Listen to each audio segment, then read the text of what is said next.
Okay, picture this. A patient loses consciousness. And right there, in that critical moment, the doctor is staring at a fork in the road.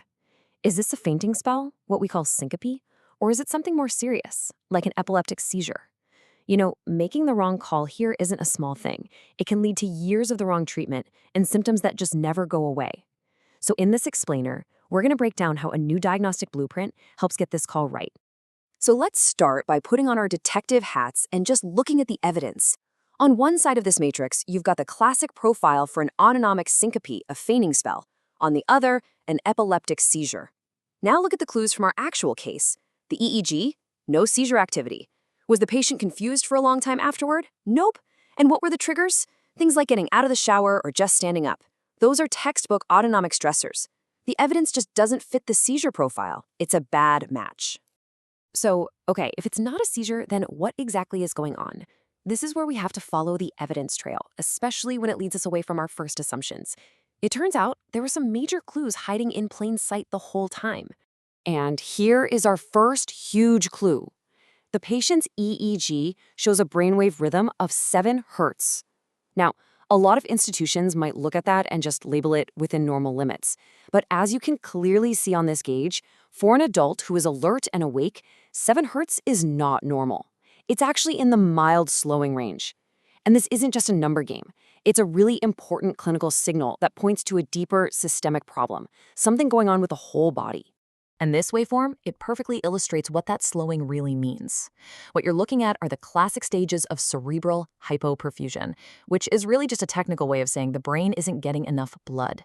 You can see it happen. The rhythm slows down, then you get these big, slow delta waves, and if it keeps going, the signal just flattens out.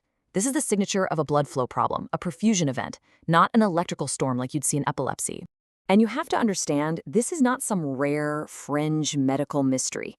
It's a huge problem.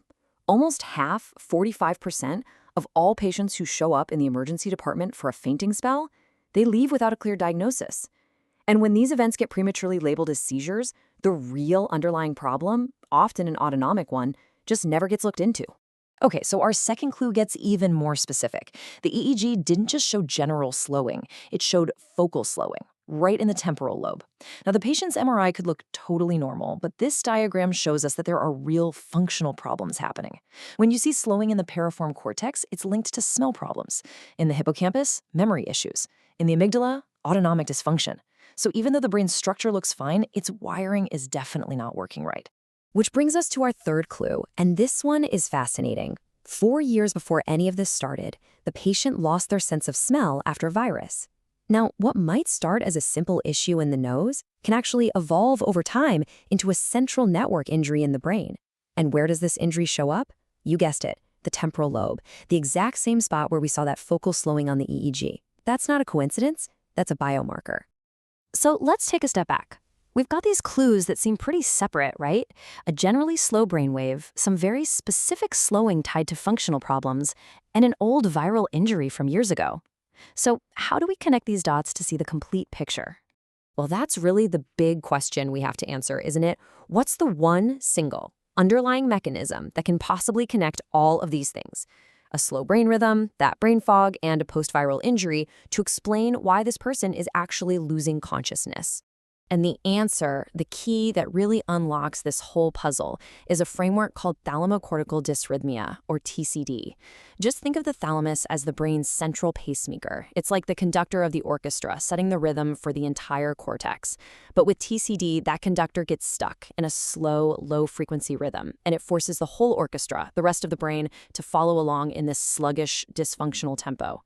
It's this one concept that so elegantly explains everything, both the diffuse 7 hertz slowing and the specific temporal issues. It's the missing link. Now, what's really cool is how this Venn diagram pulls it all together. You see, the patient's condition isn't just one thing. It sits right at the intersection of these 3 different system problems. You've got the autonomic hypoperfusion, that's the blood flow issue causing the slowing and the fainting. You have the post-viral injury causing that temporal lobe dysfunction. And then you've got the thalamocortical dysrhythmia, providing the electrical framework that connects them. This creates a coherent, evidence-based picture that is frankly completely incompatible with a simple diagnosis of epilepsy. So, with this new, unified understanding in hand, we can totally recalibrate the entire diagnosis. We're moving away from a confusing, outdated label and toward a clear, evidence-based action plan. And the side-by-side comparison makes that shift crystal clear. The old way was to just slap on a working label of seizure. To do that, you had to dismiss the 7 hertz slowing as normal and pretty much ignore all the strong evidence pointing away from epilepsy.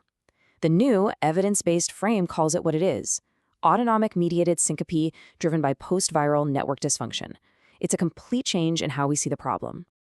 And the most important part is that this new frame isn't just a theory. It leads to real, actionable steps. Step 1, stop throwing anti-seizure meds at a problem that isn't a seizure.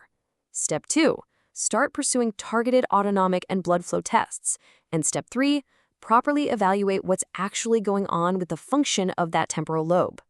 This is how you start moving toward a treatment that actually works. You know, in the end, it all comes back to trusting the evidence. This quote really says it all. The absence of those classic seizure-like brainwaves is an incredibly powerful clue. It has a 95% specificity against epilepsy. That means the biggest clue telling us what this wasn't was there from the very beginning. And that leaves us with one last big thought to chew on. We've just seen how systemic issues, things like blood flow and an old virus, can show up looking like a neurological event. So it really makes you wonder, what other conditions out there might we be misdiagnosing, simply because we're looking at the brain in isolation instead of as the complex, deeply interconnected system that it truly is?